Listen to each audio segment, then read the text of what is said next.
challenge will be the French knot as well as the pistol stitch. Not only are we learning 2 different stitches today, we're also going to be using new Étoile thread from DMC. This stuff is so cool. I really enjoy working with this thread. It's a combination of cotton and lurex. It's fluffy, can unravel easily, but it does give it a little bit of a sparkle too. You can see a little metallic bits. Étoile in French means star, so it does look like a little starry night. Don't have a needle threader, definitely go and get your 18. Some of your C471 if you have it. If you don't have it, just try to match the hue as best as you can. Really cool about this is that the numbers here match exactly to the 6-strand embroidery floss. They just have a C in front of it. So today we're going to be using the 310 and then the 471, the C471. So if you don't have access to the Étoile, you can grab these color numbers of the 6-strand embroidery floss. First off, we're going to start with the green. What we're going to do is we're going to be practicing the French knots here at the bottom, and then we'll be using the black here for the pistil stitch in the flower. Yourself some thread. Ta-da!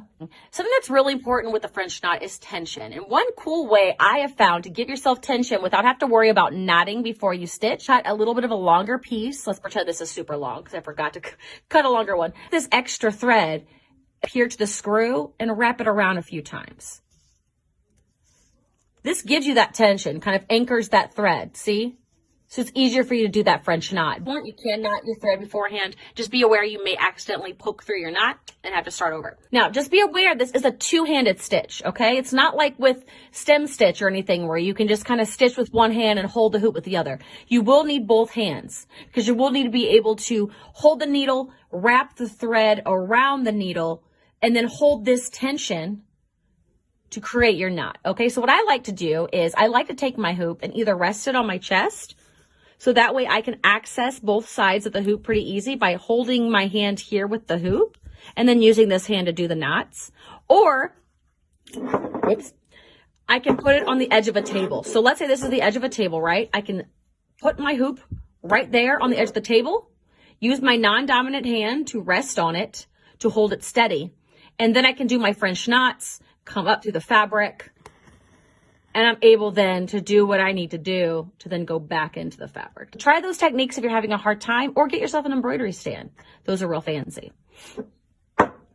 Let's try our first French knot together. Nope, that ain't gonna work.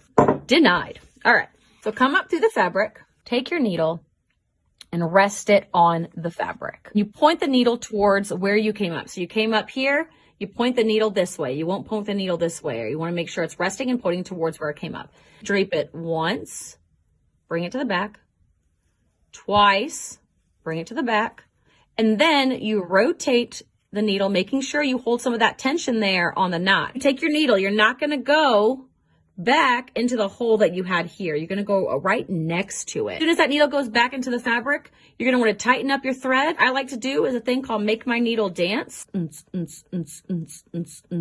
I will push my needle through, making sure not to let go of this tension here, okay? I let go of this tension, the knot opens up. Push my needle down, reach around. As soon as it pops through the fabric, folks, I can let go. I have myself a French knot. Once more with feeling. Eye of the needle on the fabric, take the thread, drape it once, drape it twice. I like to make sure I always bring my thread to behind the needle. Then I'll rotate into the fabric, pull tight, pull down, push, reach around, pop, let go, and pull. That needs to become a song. I feel like that'd be a good song. So once you're done with that and you've filled this in enough to feel more confident, we're going to be moving on to a thing called the Pistil Stitch. Take your C310 or just your 310 if you don't have the Étoile. Pistil Stitch will be what these little lines here are. What it's going to do is we're going to do a French knot, but we're also going to add a little tail. You don't want to come up on this side, okay? You want to come up on this side. That way you still see the outline. It looks like it's growing from the center. Come up. Now, you know how whenever we were wrapping the thread around and we would go in right next to where we came up?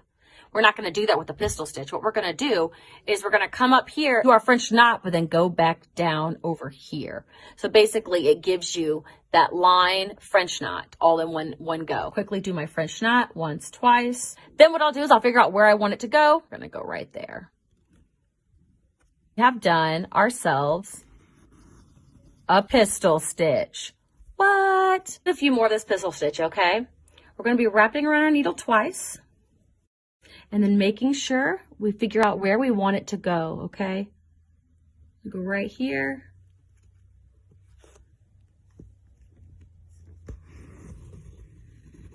Like so. Thank you so much, guys, for stitching with me on this first amazing stitchy week of National Embroidery Month. Definitely head on over to DMC and grab yourself some supplies and thread if you haven't done so already, using the code GULAXDMC at checkout, so that way you can get 15% off your purchase. And don't feel as if you're too far behind. We haven't gotten very far. I made the first week very beginner friendly for this purpose. So definitely grab your materials, run to the store if you have to, and that way you can catch up and get stitchy with us next week when we start working on this part of the pattern, aka one of my favorite parts of the pattern. So excited to get stitchy with that. Thanks for tuning in.